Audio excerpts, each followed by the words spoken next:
Hey, good morning, Eastern Oregon, and welcome to this October 22nd version of AM Live on EOA, your connection to Eastern Oregon right here on the EOA network.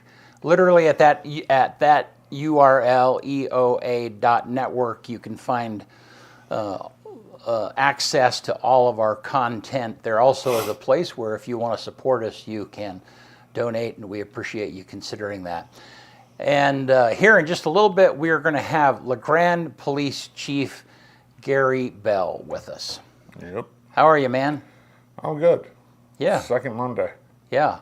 But it feels like I didn't have a weekend, so it feels like it's just a continuation of I know, and week. that's why when because the second Monday and first Friday are always things to like, oh, yay, here comes the weekend. Yeah, and for me, it's like I never get to a Friday and go, oh yay, I got the weekend off. Sometimes I do, but most of the time I know that there's something that's going to happen. Like this weekend, like there's things happening. Yeah, you know what I mean, it's just normal. Well, this is the busy sports season of the year. This part of the year is just hammers me. Like but it is my favorite probably. Yeah. Between doing football and EOU volleyball, like it's probably my favorite time of year. Yeah. I would imagine. I would have used to say spring because I love baseball. I mean, that's my game, and I love softball. But I think the fall, not the weather, but the fall is pretty exciting. Yeah. Actually, it really is. Well, and Gary and I were talking just a minute ago. Love the fall. Yeah. See, I don't. I don't like. I don't like rain or snow. So yeah. I mean, if it's cool, I'm fine with that. But like this out here right now, it feels like it's almost nighttime. It's so gloomy out there. Yeah, it is. You can't get pumped about that. No. Not in my eyes.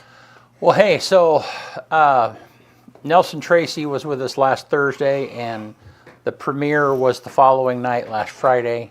And then he didn't have a trailer that he could show us. No, they released it the next day. And then they released it yesterday for the movie. No, they released breakup it season. Friday. I saw it came out on Friday. Oh, really? Yeah. I saw it on.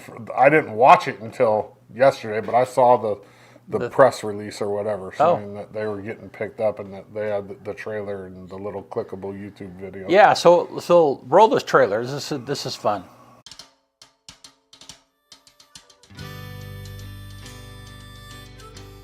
What have you told them about me? I told them everything. My big brother, Ben, is currently en route with his new girlfriend, Cassie, who is going to be spending all of Christmas break with us. And a special welcome to Cassie. Oh, thank you. Yay. Cassie, did you get enough to eat? Sorry, yeah, no, I just don't eat meat. Did we know this? Ben? Right, yeah, sorry. Why'd you become a vegetarian? Just the environmental impacts. Did you fly here today? Hold up there. Whoa, no, I'm just a little confused on her position, so I'm trying to ask a question to clarify. This isn't working. What about all this Christmas stuff? I think I need to be with my family. I-84 is closed because of multiple crashes. The next available flight is on December 27th. He brought Cassie all the way here. They break up day one, and now she's stuck with us all of Christmas break. My DMs are open for survival tips. I can't resolve it while she's stuck here. Or worse, try to get over her. You're gonna spend a long time hung up on all the stuff that you wish you would have done better or different, replaying stories in your head over and over again. Okay, what do I do with that? Don't set me up like this. You have fun with everyone else. No matter what I do, I just keep giving you the wrong impression. I'm not trying to get back together with But you are! Slow but steady, Boy, if life was as steady as that, huh? Ah, gee.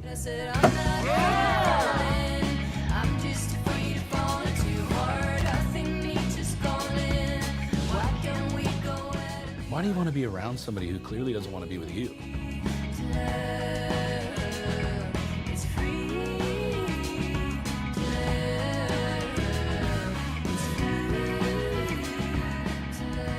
I don't know what to do. Sometimes the best thing to do is nothing at all. I can't just do nothing. The Buddha did. He just sat around, got free rice. Yeah. All right. Yeah, that was good.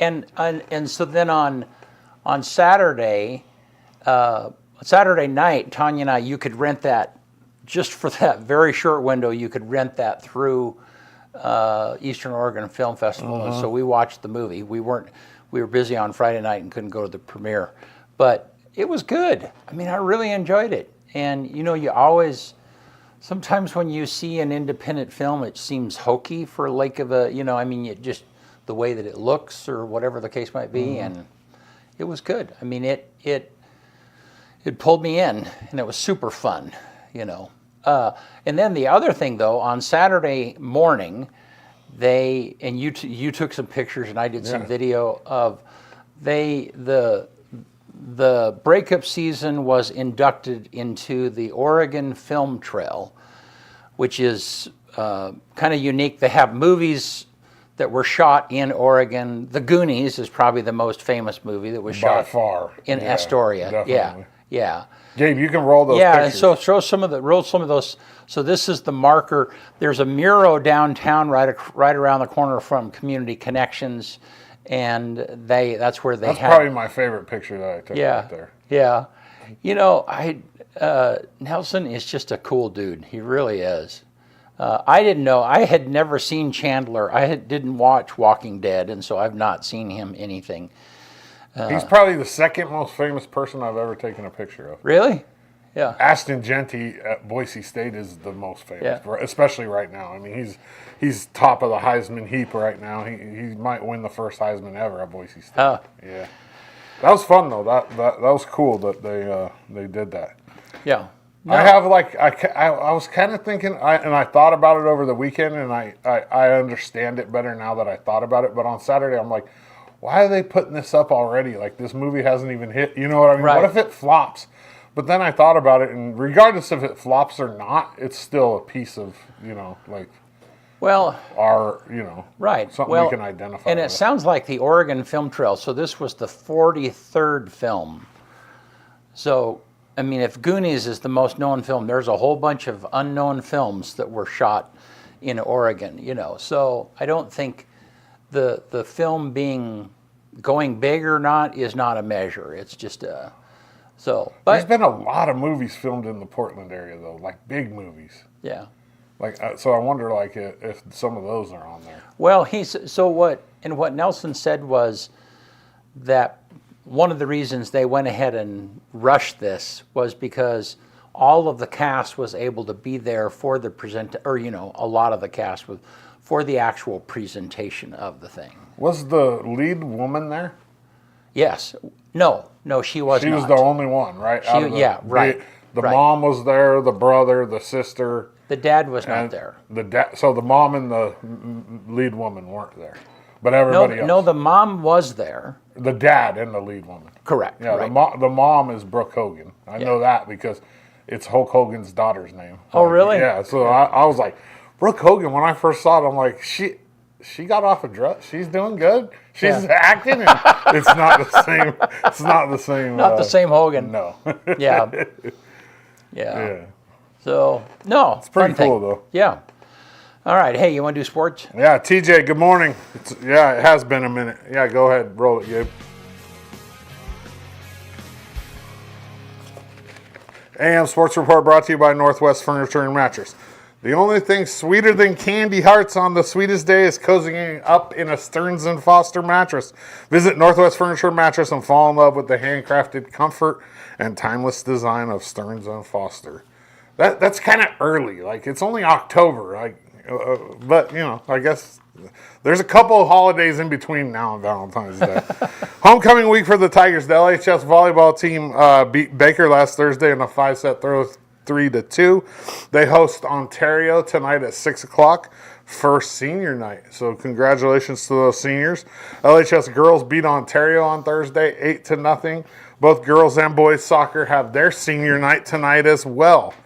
Both teams host Baker, with the boys kicking off at 4 up at Community Stadium and the girls at 6.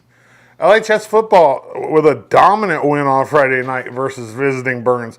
The score was closer than what, it was like 27-14, but the Tigers basically dominated. The offensive line and the front four on defense controlled the entire game for the Tigers. They faced their toughest test of the year, though, this Friday, homecoming against Crook County. They're coming to town to try to spoil the Tigers' homecoming, and they're undefeated, and they're tough. It's going to be a tough game for the Tigers. That game kicks off at 7 p.m. Friday at Community Stadium. It'll be live streamed on the EOA network. We'll also be live streaming the Baker Gladstone game from Bulldog Stadium simultaneously. So that game kicks off at 7 as well. Last Friday night in GOL football, Baker lost to Ontario 41-0. See, that doesn't even sound right coming out of my mouth because Ontario doesn't usually win GOL games, and they beat Baker 41-0 on Friday night. And Crook County beat Pendleton 38-19 in Prineville. Football around the valley, Embler lost to Cove 47-12. Powder Valley lost to Union 36-26, and Elgin lost to Adrian 66-0. EOU had a packed weekend, an absolutely packed weekend. It kicked off on Friday night with a number 4 EOU volleyball win, a sweep over number 9 Corbin. It was awesome. It wasn't quite as packed as the previous top 5 matchup against Southern, but it still, people are packing the house for EOU volleyball as they should. Then on Saturday, I had a day. After leaving to shoot for breakup season, I went straight to EOU women's soccer versus C of I, which was a huge game for the Mountie soccer team. Unfortunately, they ended up losing 2-1, but this women's team is legit this year and fun to watch. Then I walked over to Quinn for EOU Volleyball Senior Day versus Bushnell. EOU lost the first 2 sets, and it was looking like it was going to be a disappointment, but somehow they pulled it out and pulled the reverse sweep and ended up winning 3-2 on Senior Day. You'll see a picture coming up here. There's all 6 of the seniors right there. Congratulations to them. All 6 of those young ladies did at least 4 years at EOU, and they all have been a huge part of this surge for EOU volleyball.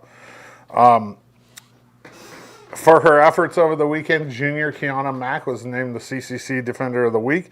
She had 18 blocks and 15 kills over the 2 games.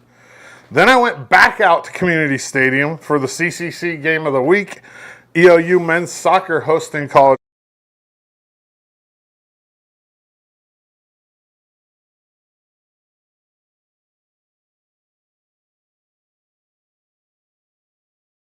That's the thing I hate about soccer, ties. So we ended up tying the Yotes. Both EOU soccer teams, though, are in a hunt for national tournament appearances, and it's pretty exciting. The men's team hasn't been this good in quite some time, and they're competitive this year. I mean, they're either winning or tying against big teams, and that, at least you get a point for tying, you get 3 for winning, and that's how the standings are kind of set. So you get 3 for a win, 1 for a tie, and then whoever has the most points at the end of the season wins the regular season.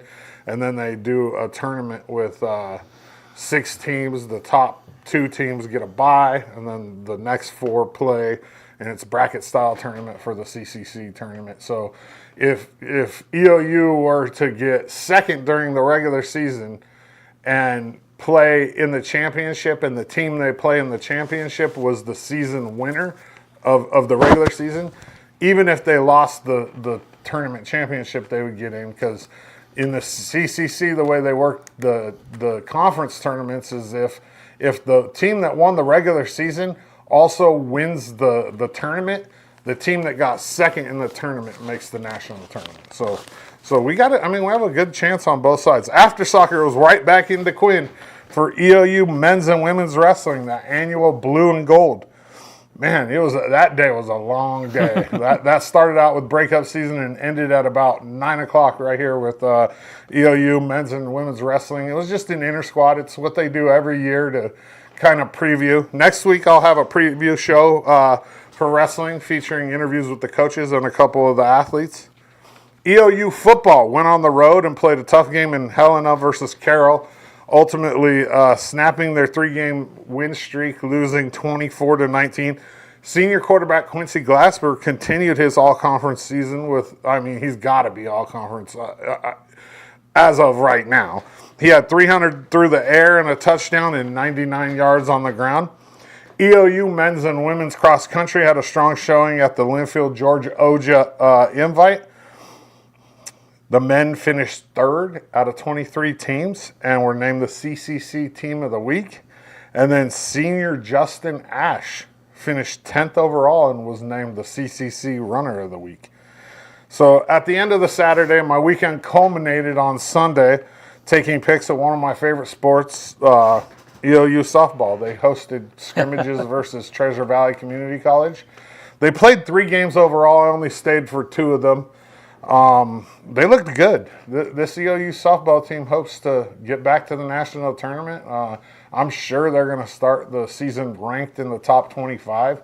They have, obviously they lost their first team All-American pitcher, but they have one that's sitting right there in the wings waiting for her shot. And actually, she was first team All-Conference last year as well as Kaylee Hoskins. Kylie should be, she should dominate the CCC this year.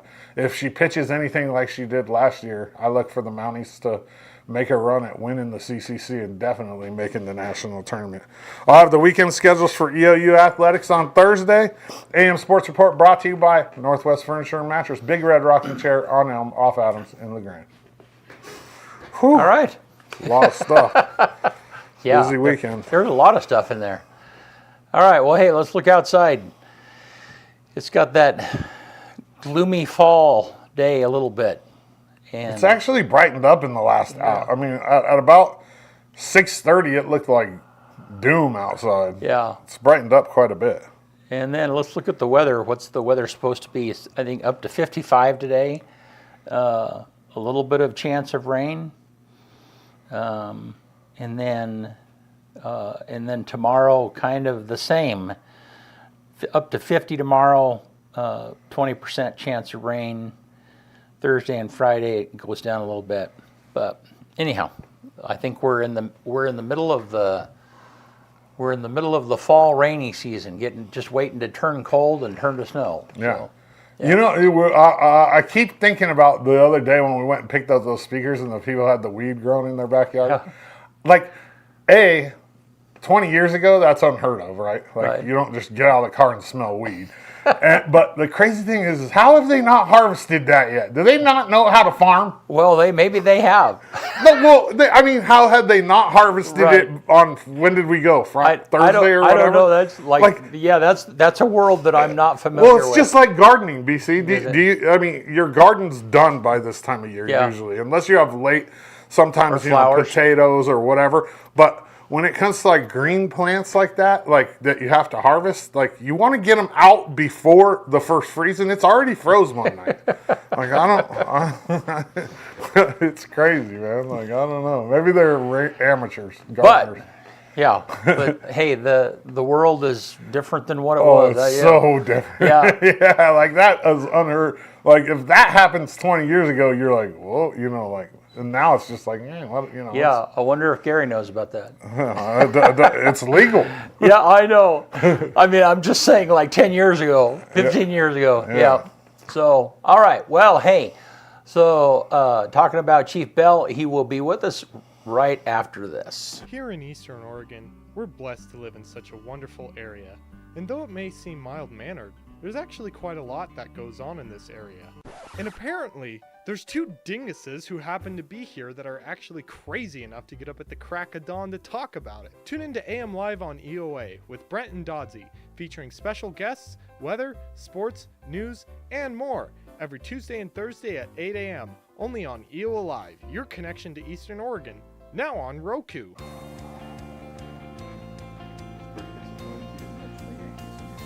I hate the Yankees. We can still get along.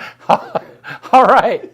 Oh, man. We're back. And are you a Yankees fan? Oh, hell yes. Yes. Oh. Yeah, since childhood. Really? Yeah, I'm as excited as can be. You're excited. Oh, yes. I mean, baseball wanted that. They wanted Dodgers and Yeah, Yankees. was 1981 was the last time, I think. The Well, Dodgers and Yankees. two MVPs facing each other, Trout and Judge. I mean, Yeah. or not Trout, Ohtani, my bad. I get them mixed up. They're on the Yeah. same team. But the last World Series my Padres were in, the Yankees beat them, bad. And B, the Dodgers are in the same division as my Padres. So this World Series is like, yeah, it's good baseball to watch though. Oh, Two great really players. really good clubs. I've been watching a lot of obviously the postseason stuff, and there's a couple of times it was so close, so competitive that it's like, man, I can't even watch this. I'm supposed to come home and de-stress, and I'm having anxiety and pacing in my living room. It's like I need to go back to work. It's going to be a good chilled World out. Series. Yeah, looking forward to it. Two highest payrolls in baseball too. Nobody's even close. Right. So it actually paid off this year. Did you see what the lowest price tickets are? Oh, I don't even want to know. Probably it's like stupid. Dodger Stadium. I think I saw this morning. It's like the lowest price. So it's like it's horrible Nosebleed, seats. yeah. Horrible seats. Yeah. Like 1,300 and some change Woo! for a ticket. So it's They've made it to where families can't even go to this kind of stuff. Right. It's not. It's just for elitists. Yeah. You just watch it on TV nowadays. Yeah, I watched a story on the news early this morning. Wow. A family in New York. Guy bought tickets for the family and said, "Come on, let's go. We're gonna." So he bought some tickets. I think Game 3 will be in New York, and everybody was like, "Wow, really?" And he's like, "Yeah, let's do it. I'm spending your inheritance." Right. Well, if you think about it, for a family of 4, it's going to cost you. If you live in wherever the game is, it's going to cost you roughly $6,000 to go. And that's before you buy hot dogs. No, I added that in. You did? Yeah, it was like $5,200 for the 4 tickets, and then I say $800 for a beer. Yeah. Yeah. Well, and I lived in Seattle in the early mid 90s, and had never been to a professional baseball game ever. And then it was a family. I mean, tickets were affordable. Right. You could go, and I mean, it was fun. We'd get seats. It didn't matter where they were, and you'd put a parent at each end and the kids in the middle, and they would, and the Kingdom probably. It was, and I mean, and man, I love that. I love that atmosphere. Going to the ballpark is definitely a different experience than watching. I mean, they do a great job, and the commentators. It's to view it at home. That's why I was telling my wife. It's like, honestly, viewing the World Series games from TV, it's the viewing experience is better, way better. But the ballpark environment, it's special. Let me add this real quick. Go ahead. If you haven't been to a minor league baseball game, go. It's way better than Major League Baseball. They're way more fan oriented. They're more interactive. They do a lot of events. They give away a lot of stuff. It's crazy. Minor league baseball is the best. Where's the closest minor league? Boise probably. I mean, you got the Volcanoes in Salem. You got Tri-Cities Dust Devils. You got Boise Hawks. But minor league baseball is just a different level. Even the like short A like summer ball teams for colleges, like the Corvallis Knights. They do so much fun stuff for the kids. It's my kids got to meet the San Diego Chicken. They got to go in one of those cash machines that throws dollar bills and you just grab. You know what I mean? At a baseball game. It was awesome. Yeah. You know what I mean? In thinking about that, all of this has nothing to do with the police department, but it's an interesting conversation. When you watch the difference between watching football and baseball on TV. Well, I mean, when you're watching on TV, you're kind of engrossed in what's happening, Right. But when you're in the stadium, you're watching the game, but you're also talking with somebody, and I mean, it's a way more communal experience. Right. I don't know. A social, definitely. Yeah, I mean, and so it's just, I mean, and you're able to focus on, anyhow. Yep. Between pitches, you're having a whole nother conversation, my grandpa used to keep score at baseball games, Padre games. He would have he would listen to the game on the radio. Yeah. So for play-by-play. Right. And he'd have the scorebook, and he would keep score during the game. Like, that's how I learned how to keep score when I was really young. Yeah. Yeah. What were you going to say, Gary?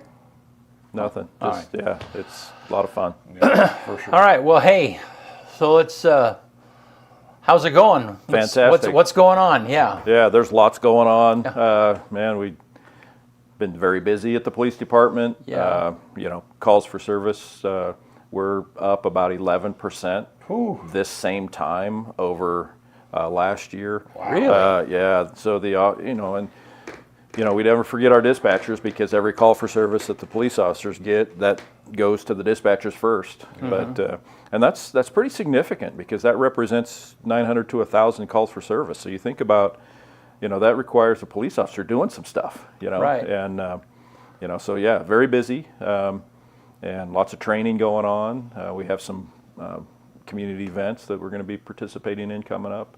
Drug Take Back is this coming 26th. Saturday. Yep. Yeah, this coming Saturday, 10 a.m. to 2 p.m. Safeway parking lot. Got unwanted, unneeded, or expired medications, bring them down. We'll safely dispose of them, no questions asked. What do they do? Burn them, or what do they do? Yeah, with them? yeah. So what we do is we transfer them to the DEA, right, and then they get incinerated. Incinerated. Yep. Yeah. Speaking of dispatchers, have you hired the new job? You had the job of We're in the process. Still in yeah, the because process. so if either one of you would like an evening job or something like that, I have never do that applications job. in my I've got we got a great training program. Got applications in the car. We can get you hooked up. But you were looking for a supervisor. Did Yep. did you fill that role? Yeah, we promoted one of our dispatchers by the name of Tony Grove. I think you guys might know Tony. Yeah, She's very active in the community. She volunteers at the LeGrand Rural Fire Department. Yeah. Yeah, we're very fortunate to have her, and so yeah, she's a line level supervisor now. Good. Yeah, love it. Good. Yeah. But, So now you're trying to backfill her spot. Yep, Yeah. and if you guys remember in our budget process this past spring, we requested and were approved by the budget committee to add 2 additional 911 dispatchers, which was very needed. And so, but we know this, it takes time, right? Right, yeah. I think many of your viewers, you guys, I'm sure are aware, our business community, finding people that are interested in work and qualified candidates it's challenging. Yeah. And we most certainly are not in a position to lower standards.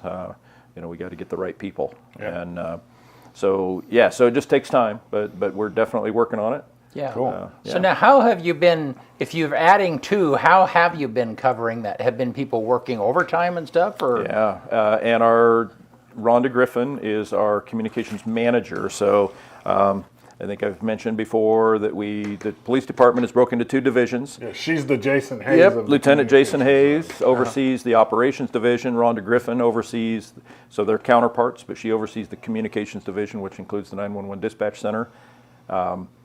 And Rhonda has been, she's just a workhorse, and she's been with us 30 years. So then she's been covering some of that. She covers some of those short shifts, years. and we, the staff that we have, they'll cover extra shifts and things like that. So, yes. Yeah. So what does 11% more? Then what is that in numbers? What is that? How many calls do you normally get a month, and so how many more? Break that. So down. right now, this year for our police officers, we've handled in the neighborhood of 10,000 calls for service so far this calendar year. So that's about 1,000 a month.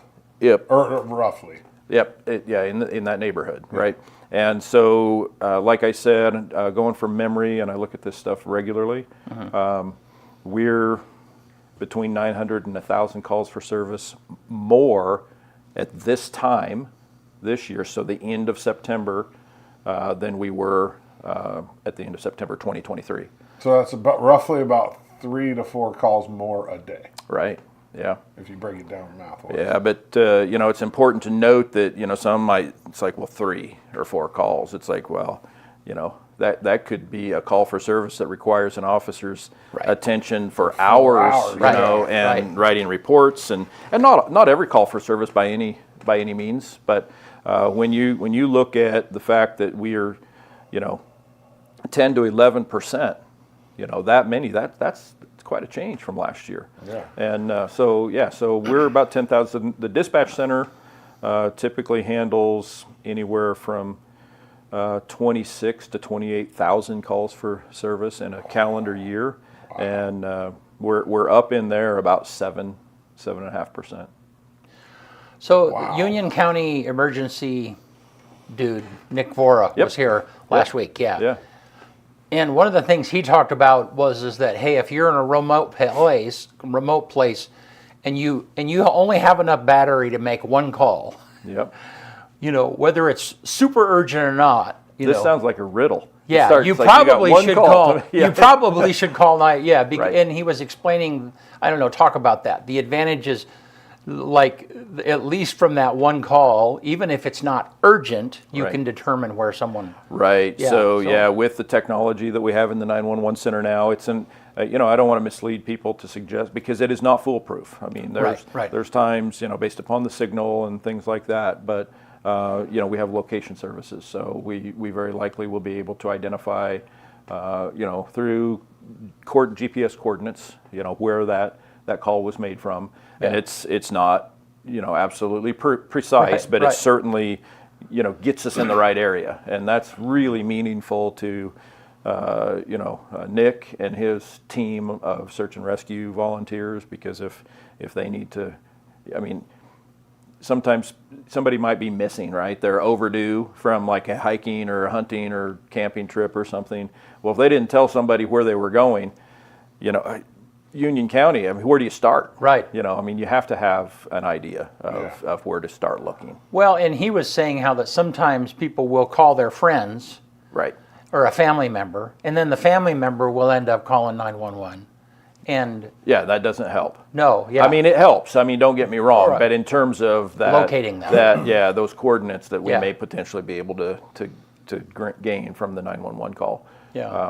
Right. The most important thing, honestly, is let people know where you're going. Right. In advance. That's all. Nick probably spoke Well, to and that. it's so. Technology has changed so much. So now you can drop a pin, or now you can send coordinates, or whatever the case might be. And I was on a call the other day and was doing some drone stuff way out in Palmer Junction. And beyond there, I knew that there wouldn't be cell service out there. And so I kind of let people know, hey. If I don't show up, this at least is where I was headed. That's right. Yeah, good for you. Because you're right. There's a lot of, especially out that way. Out north of Elgin and that area, man, that is vast. Right. It certainly is. Yeah. Yeah. So, all right. Well, what else is going on? Yeah. So you guys, I suspect but a week from Thursday, Halloween. So downtown Safe Trick or Treat is going on. So. Thanks to our Main Street, that's a wonderful program. I couldn't be more supportive. I think it's a real safe, fun, enjoyable option for families and kids to be downtown, and a number of departments from the city will be down there. I think, I'll go ahead and fess up and tell you that the kids love seeing the ladder truck and the equipment from the fire department.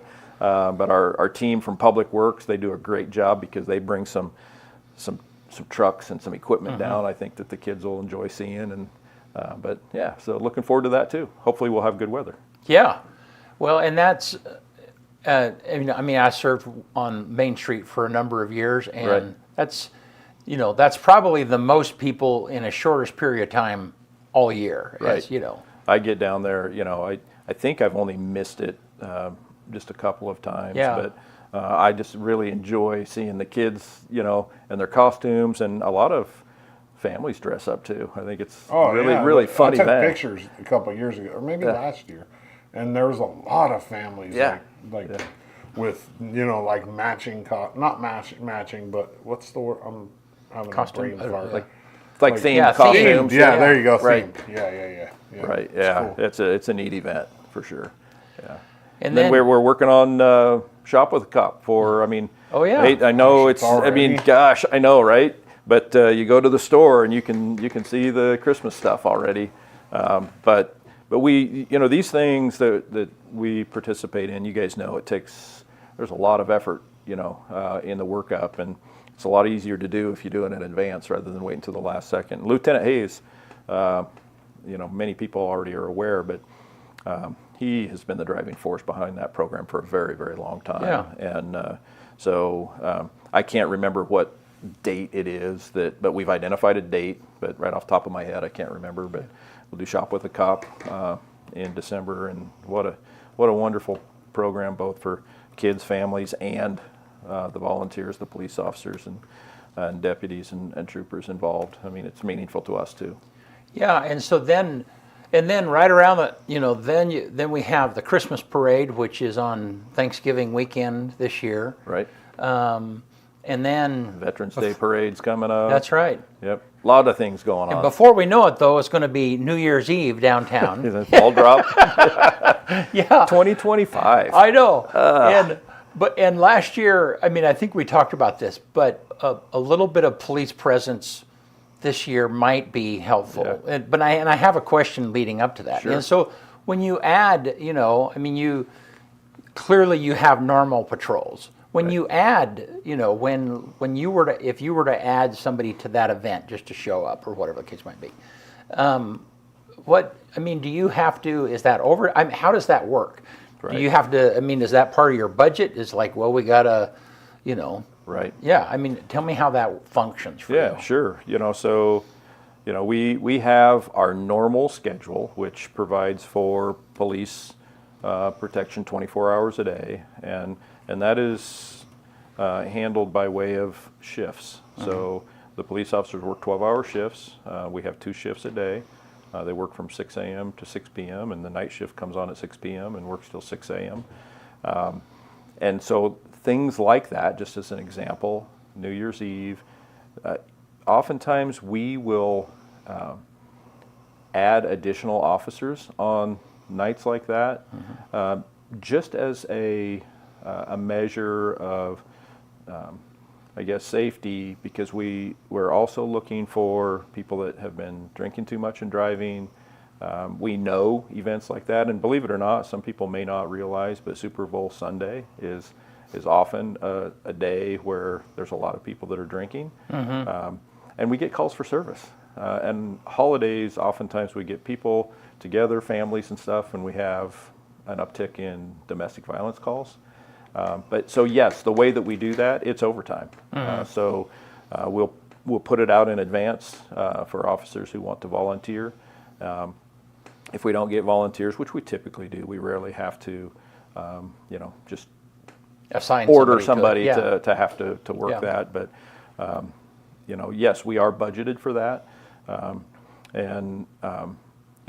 those are things that we have to pay overtime to officers. When they get subpoenaed to court on their days off. If we have major crimes, call outs, things like that we need additional resources to come in, or maybe the momentum of a criminal investigation. You can't take days off. You just need to keep going, because it's like, look, the victims and families and whatnot, we can't just stop the investigation, because sometimes the momentum, you have to just go with it. And things are time sensitive. That's too, correct. Right? Yeah, absolutely.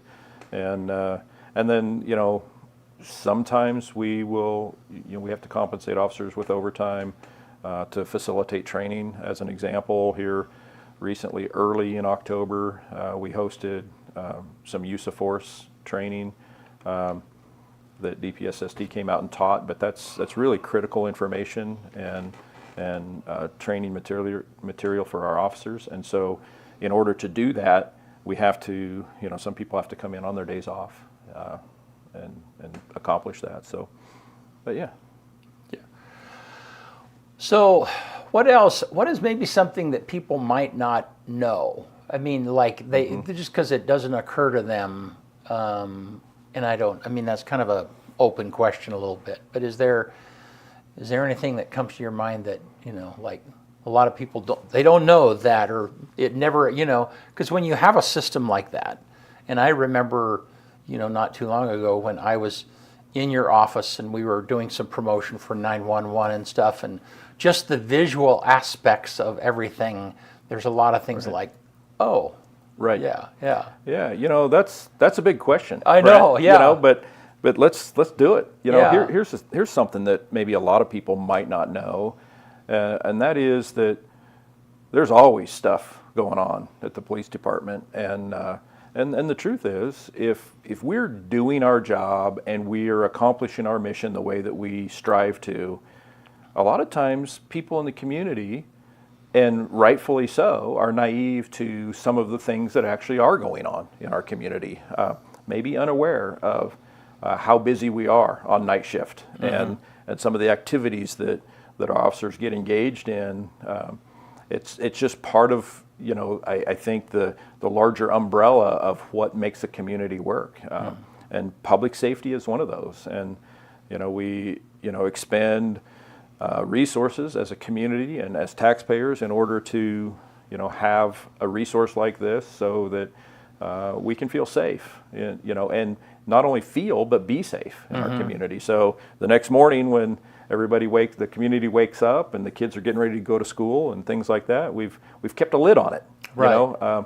And there's so much all the time, and it doesn't always make it into the news. Sometimes the fact is it's not newsworthy. But day in and day out and every night there's stuff going on, and your officers are out there, working on it to keep a lid on it. And I think that's when we have people come in and do ride-alongs, like what you're talking about, Brent, when you pop in the office. You see but oftentimes it's behind the scenes. Right. Sometimes people will see things because it's kind of out in the front of the community. I'll give an example here. I think weekend before last, we had a pretty visible incident up in the Sunny Hills area on South 12th Street. We had an individual that was having a difficult time and discharged a gun in his backyard. So we had a pretty large police presence. But those are the things we train for. We work hard, so that the officers know what they need to do, what their roles are. Our partnerships with not only just the other law enforcement agencies in Union County, but partnerships with our behavioral health professionals like from CHD, and it's just absolutely, and so those are the things that happen all the time behind the scenes, is just fostering, growing, and developing those relationships and training so that we are prepared to address and deal with those things as safely as we can for everybody, the individuals involved, the neighbors, and return things to quote unquote normalcy as quick as we can. Do you have officers that are on call sometimes? So let's say that you have an event, everything, right. Are there times when you have officers that are on call that come in, or is that part of the schedule also? Right, yeah. We don't do on-call much. Okay. The nature of labor law for us in the state of Oregon is that if we actually put you on what's called on-call, then you actually have to get paid. Yeah, right. There's not your full wage, but Right. there's a percentage of your pay, yeah. Because in essence, that means that we're telling you that you have to be within a specific geographic area, ability to respond, and if we're controlling that when somebody is off work, they have to be compensated. Yeah. So we really don't have a need to do that.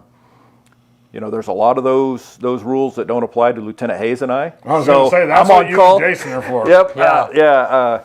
As an example, that incident I spoke to you about a moment ago on South 12th Street, week and a half or so ago.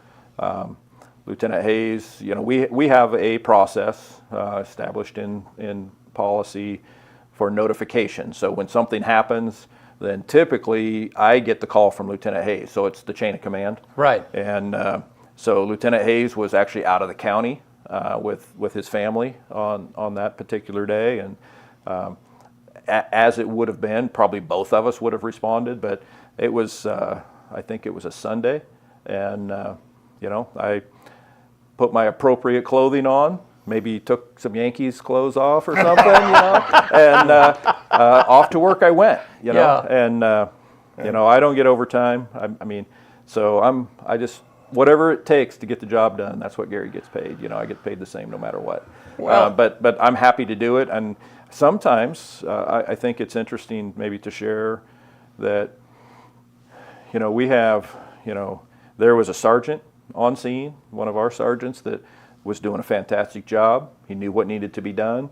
And so sometimes, whether it's Lieutenant Hayes or myself, we'll show up and, part of our function is, of course, to ensure that, everything is taken care of, all the I's are dotted, T's are crossed, but as much as that, it's to provide that support to, the sergeant and the other officers and folks there. And sometimes it's like, hey, Sarge, what can I do to help you? Because basically I'm just looking to provide them every resource and every pathway to succeed and have a positive outcome. You'll have much happier employees if you do that too. Well, we do that, yeah. And I'm a student of leadership, and I've seen positive leadership and I've seen negative leadership, and I certainly strive to be the type of leader that I always would have liked to have worked for, and I've worked for some great ones. Well, and sometimes it can be very disruptive at a scene like that if you were to try and take over. Right. That's not the best thing for what's happening on the ground there. Right. Yeah. Yeah. So Bud Forrest says, good morning, 131 retired, hanging out in rehab. Jerry Hopkins says, good morning, you have an amazing team. Yeah. Yeah. Yeah, we really do. And thankful, and, I feel blessed all the time to have the people. But that all goes back to what we were talking about earlier. It's just finding the right people. Yeah. And, and training and giving people that opportunity and in the environment where they can thrive. And appreciate them. A lot of people don't realize how important culture is in work. Like the work culture has to be, in order to be successful, it has to be the right mix of people. That's right. Yep. There's no doubt. I use sports analogies, not to beat that one too hard today, but it's similar. like it is, because you've seen teams or organizations that have incredible people, full of all-stars, if you will. Yeah. But if the culture's wrong, they're not winning They're pennants. not winning. Nope. And oftentimes it's not uncommon, whether it's in high school athletics or professional level. Sometimes you'll see organizations, clubs, teams, employers. They just thrive, and they kind of come from behind. It's like, hey, where did they come from? Right. But a lot of times the common denominator, just like you said, is culture. And 100%. Getting people to buy into a common vision. And we've talked about it, I think, many times, the three of us. But to me, it all starts with foundational core values. Bud has a question. Do you utilize a reserve group anymore? We don't. Boy, I sure would like to, but what's changed over the years is volunteerism. And I think if you talk with Chief Cornford and a lot of our civic organizations, it's just whether I like it or not, and I don't, our society has changed. And 100%. And volunteerism is just not what it used to be. And specifically in my world, the requirements specific to training have changed so much so that in order to bring volunteers in, like a model like Bud is referring to, I started as a reserve police officer. What a wonderful program, and we used this for many, many years, where it was an opportunity for people to volunteer, for organizations to see people in that capacity, and oftentimes that's where you hired people from. But the requirements now for training are so stringent that oftentimes it's just unrealistic for people to spend those number of hours that are necessary to get them the training, because, I mean, whether I like it or not, the liability is high in our world, and it's just different. I mean, in the 31 years that I've been in the business, it's changed, and so has everything, though, right? I mean, our world has changed in the last 3 decades, but in law enforcement, we are evolving all the time, and the training it's just, there's a lot there. And so what we saw over the years, because we tried to hang on to those reserve programs as long as we could, but we would get somebody and we would start training, and not only their time, but it's also our time. And resources. In order to share information and train that person. And by time, we oftentimes wouldn't even get them fully trained up, 6 months, and they're no longer with us as a volunteer. And because here's the thing, 20, 30 years ago, probably less than that, to get your foot in the door in this field was very competitive. I mean, we would have 150 applications for one police officer position. Now, if you're a candidate that is genuinely interested, you're going to put in the work, and you're a qualified candidate, you can go anywhere in America and get this job. And so you don't really have to volunteer. So what we have experienced at LeGrand PD in terms of kind of the demise of our volunteer reserve police officer program is very, very similar to what's happening all over. Well, in all facets. I mean, because we live in a world today where it's hard enough to find people to work. That's right. Let alone volunteer. That's right. Yeah, and I don't want to speak for Chief Cornford, but we've had this conversation many times. I mean, you guys know our volunteer firefighter corps is down, and you know it's disappointing, but that's the reality of the situation. Is we just don't have as many people that volunteer as we used to. Do you think, I mean, I know the answer to this, but I'd like to know we've never talked about this.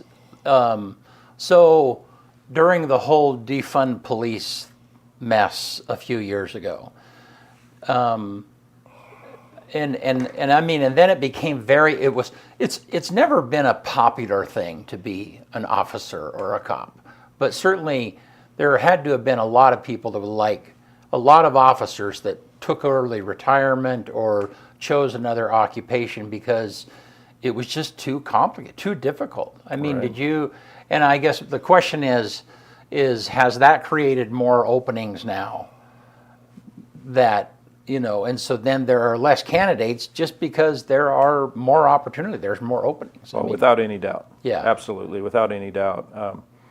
You know, post George Floyd, the police reform that we've experienced, you know, in the last, 4 or 5 years, state by state, but specifically on our own state, a lot of that evolved into legislative changes, training requirements, things like that.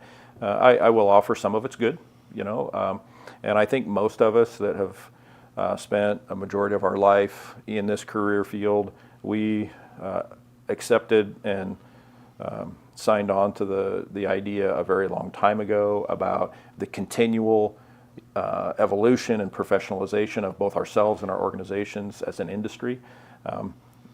Laws change, our culture and our societies change, tactics change, we learn. And if you're not learning and evolving, then you're not going to be as successful.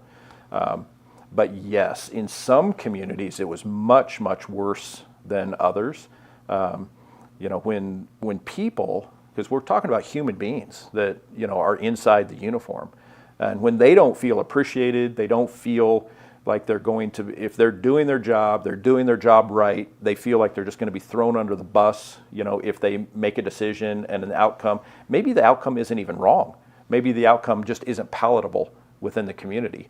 If they don't feel like they have that support, then how do you have that service-minded heart?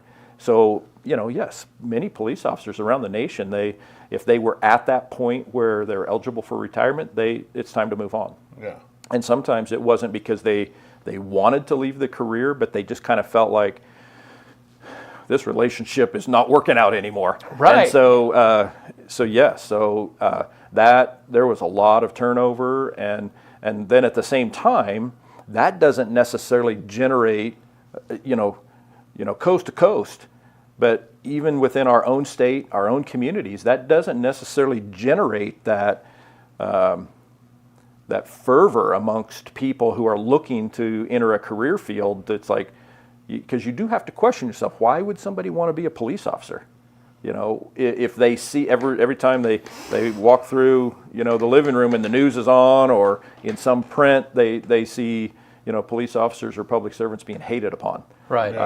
And so that's not helpful. Absolutely not. But I think it's really important to say, communities like ours, yes, we knew all that was going on. We were evolving with the legislative changes, analyzing our practices to ensure that, hey, are we doing the things like use of force, our defensive tactics practices and our training in terms of like chokeholds and things like that.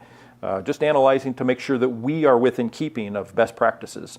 We're always doing that, but we do that. But then we didn't feel that the same way from our community like the police officers in the city of Portland or in the city of Seattle were feeling. Right. And that's one of the reasons why, and I feel like it's a wonderful recruitment tool for us. Yeah, you know, absolutely. is it's like, you know what, if you want to do this job and feel appreciated, feel like what you're doing makes a difference. This is a community where you can do that. Right. And you're absolutely right. I mean, there are certainly times that we have to do things. Our officers have to do things, take action. It's not necessarily popular in that particular home. Right. It's enforcement. You know, we sometimes have to make people follow rules. Right. And we don't like that. Human beings don't like that, but it's necessary in order to have a safe and civilized society. But we can do that in this community. But a lot of it's a two-way street, because we gain legitimacy to do the job that we need to do from our community, but we also treat our community, you know, in a way that they can trust us. We're transparent. If you have a question, I'll tell you. Yeah. If we make a mistake, I'm going to tell you. And people know us. You know, I mean, there's places in Southern California where, you know, the police departments and the people that are doing the policing in those communities, they don't live anywhere near that community. So they're not of the community. Right. And so those people perceive those, understandably so, they perceive their police officers as outsiders. Yeah. We're on the same team here. You know, I coached Little League Baseball. You know, our police officers, our dispatch, you know us. You know, you're just as apt to see me, you know, heaven forbid, at Walmart or somewhere. I don't like shopping. You know? But you're just as apt to see me, you know, out at a restaurant or somewhere as you are in an enforcement capacity. Right.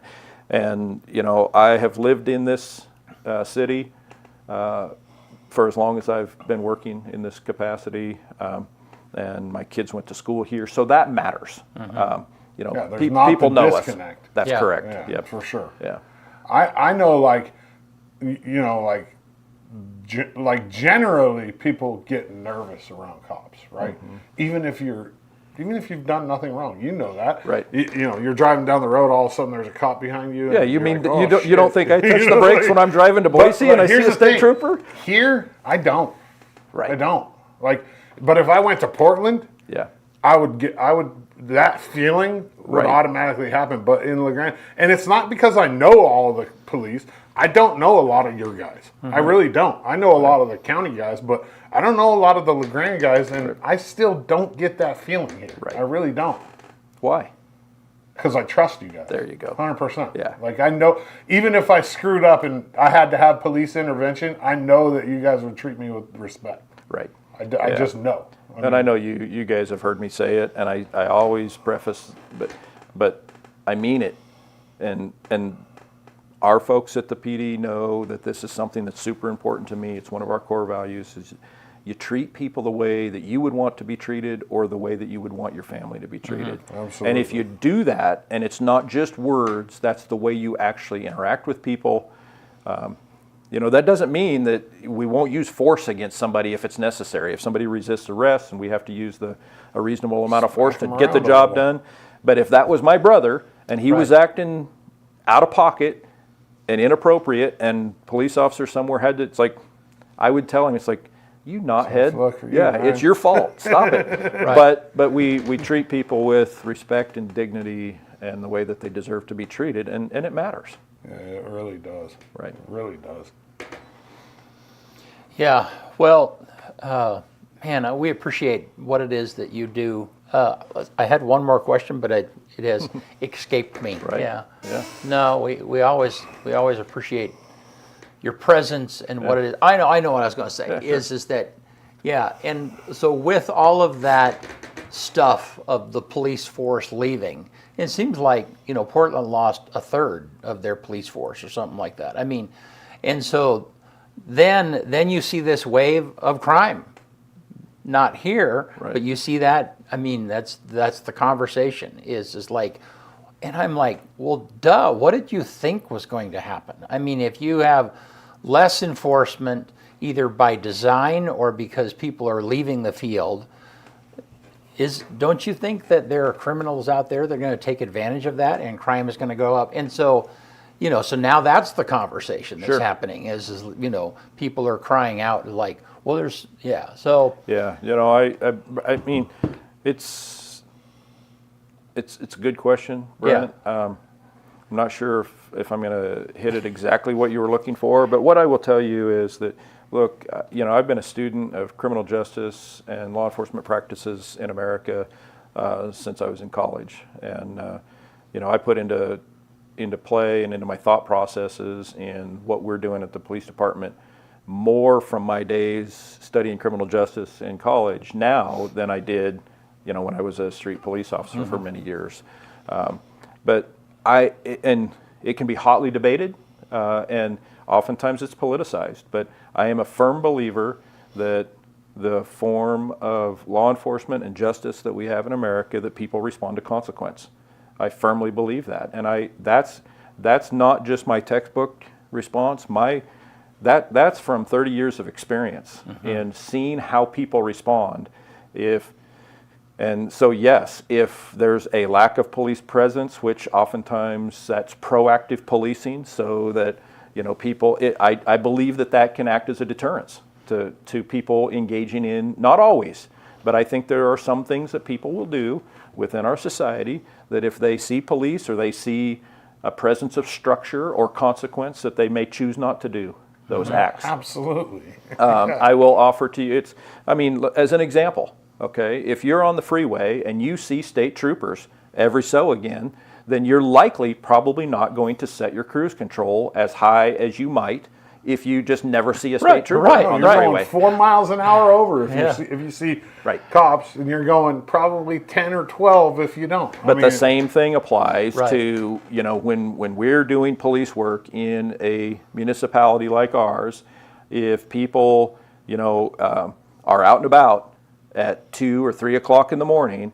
and they see police officers, or they regularly do, and they may not know when they're going to see them, they may be less apt to break into that car or to engage in whatever mischief it is that maybe they're considering. And I think it's also critically important to, when people are caught or charged with crimes, I think there needs to be appropriate consequence for that to act as a deterrent, because otherwise I think I raise kids, all right? And I don't mean this in any kind of a demeaning way, but I understand corporal punishment. I mean, if I think that's, and honestly, I think people respond well to it. But that's how you can keep a lid on things. But you got into Chief Bell's philosophy for a few minutes this morning. But I think the consequence is important.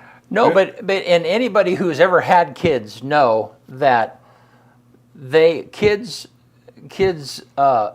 they follow the rules according. I mean, when our grandkids come to our house, they know that Grandma Tanya allows certain things but not others, Yeah, have you ever seen a child, they will sit there, they're looking to find out where is the boundary.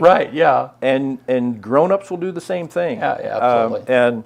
I've sat and watched a child reaching for something, and they're looking at you to see if you're going to tell them no. But and I don't mean to be dismissive towards people or call grown people children, but some of these concepts are not quite as complicated as I think we make them sometimes. I think it's human nature. I think it's just how we are. Well, hey, thank you always for My being pleasure. here. We always enjoy the conversation, and thank you for what it is that you're doing. Thanks for you have a good team. Yes, we do. The Yankees are wonderful, and so's the Grand PD. All right, get us out of here, man. On this day, October 22nd, 1861, the first telegraph line linking the west and east coast is completed.